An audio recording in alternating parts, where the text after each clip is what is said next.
L'objectif de cette formation Excel est de démontrer une technique simple permettant de pointer sur la ligne d'un élément recherché dans un tableau. Dans l'exemple illustré à l'écran, l'utilisateur doit choisir un identifiant client ou un numéro de dossier par exemple.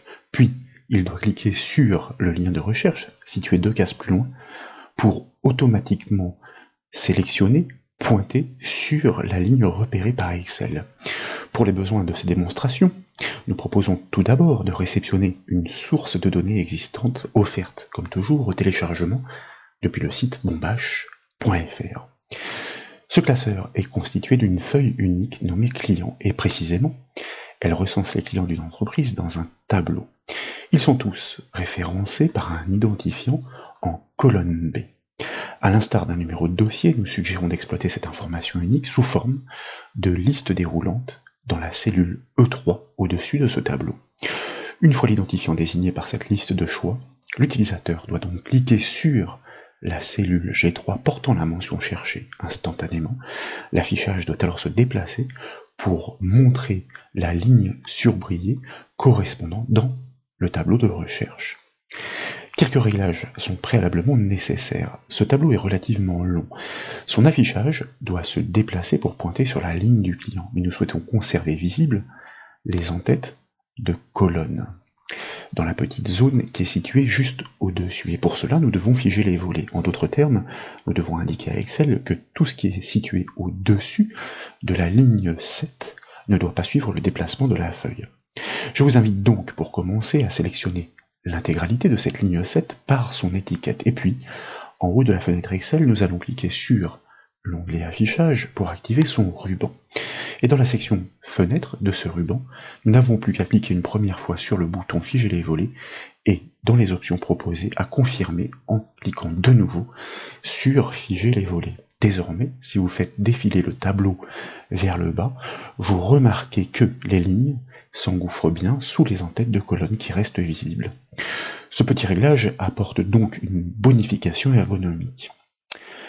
L'utilisateur doit spécifier un client à repérer automatiquement en choisissant ou en saisissant son identifiant.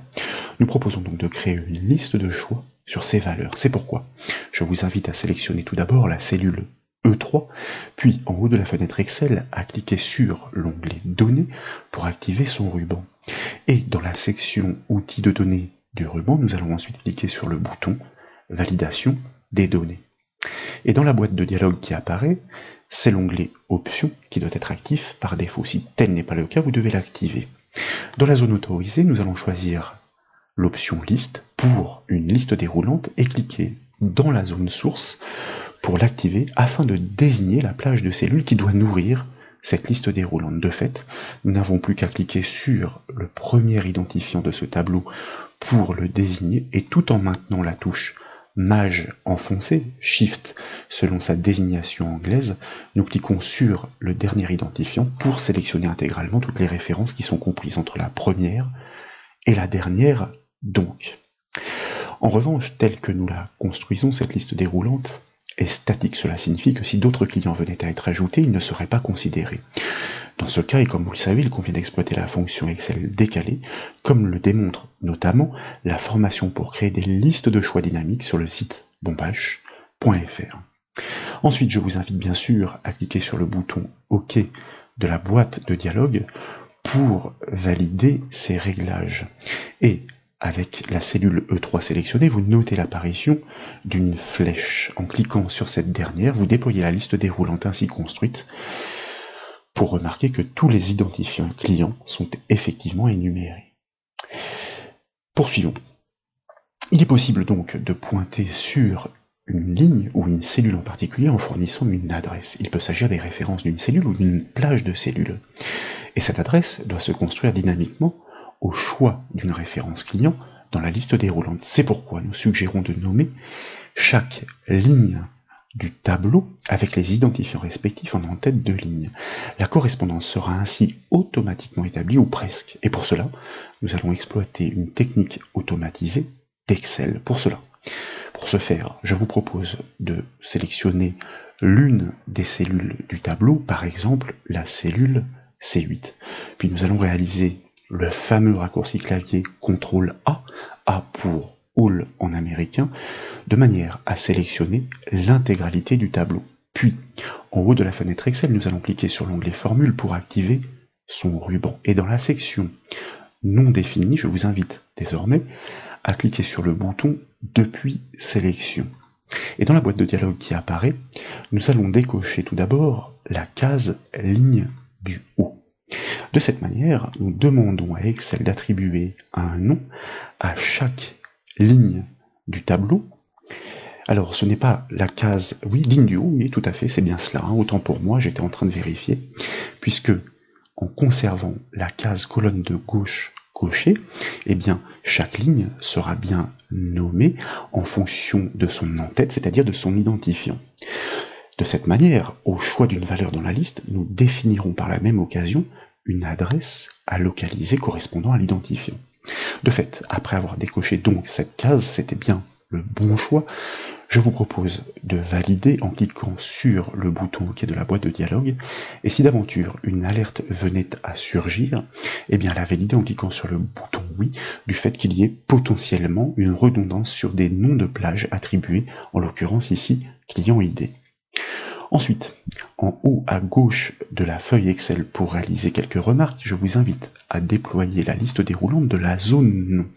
Et comme vous pouvez le voir, toutes les lignes sont désormais référencées par les identifiants prélevés automatiquement en première colonne.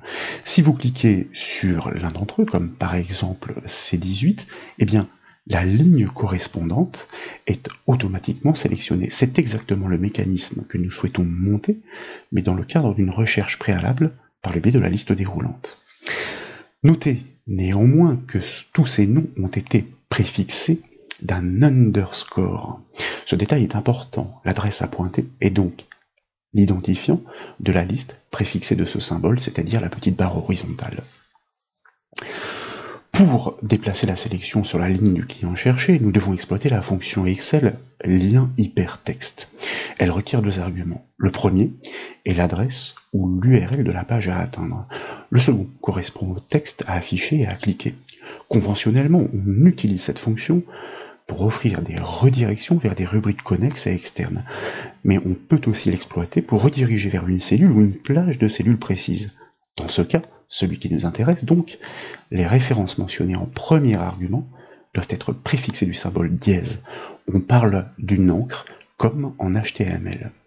Et bien pour procéder, je vous propose tout d'abord de sélectionner la cellule G3, de taper le symbole égal pour débuter la syntaxe de la formule. Et nous allons saisir le nom de cette fonction, à savoir lien hypertexte, qui est proposé par IntelliSense, donc nous pouvons la double-cliquer, et si tel n'est pas le cas, eh bien nous la saisissons intégralement et nous ouvrons sa parenthèse pour accueillir ces arguments. Comme je vous le disais, nous devons tout d'abord définir l'adresse du lien à atteindre. Il est interne, donc nous devons le préfixer du symbole dièse pour que Excel le comprenne. Et comme nous l'avons constaté, toutes les plages de cellules ont été automatiquement préfixées d'un underscore par Excel. Donc, nous le faisons suivre, ce symbole dièse, par l'underscore, touche 8 en haut du clavier.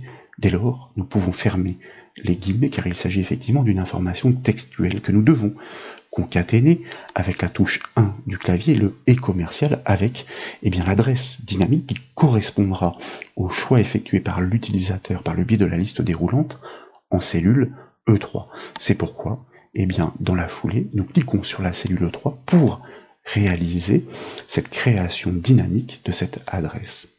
Dès lors, nous tapons un point-virgule pour passer dans le deuxième argument de cette fonction lien hypertexte. Deuxième argument, comme vous le remarquez, facultatif, puisqu'il est encadré de crochets. Cela signifie que si nous ne le précisons pas, ce lien hypertexte sera traduit par sa propre adresse, ce qui en général est très peu ergonomique. Donc, nous allons préférer inscrire une mention suffisamment explicite pour l'utilisateur entre double cote, puisqu'il s'agit d'un texte, le texte recherché en l'occurrence, donc, qui sera traduit, transcrit par cette adresse au clic sur laquelle nous allons pointer.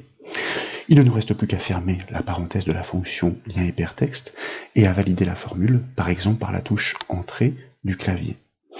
À l'instar d'un lien hypertexte issu du web, le texte de la cellule apparaît désormais souligné.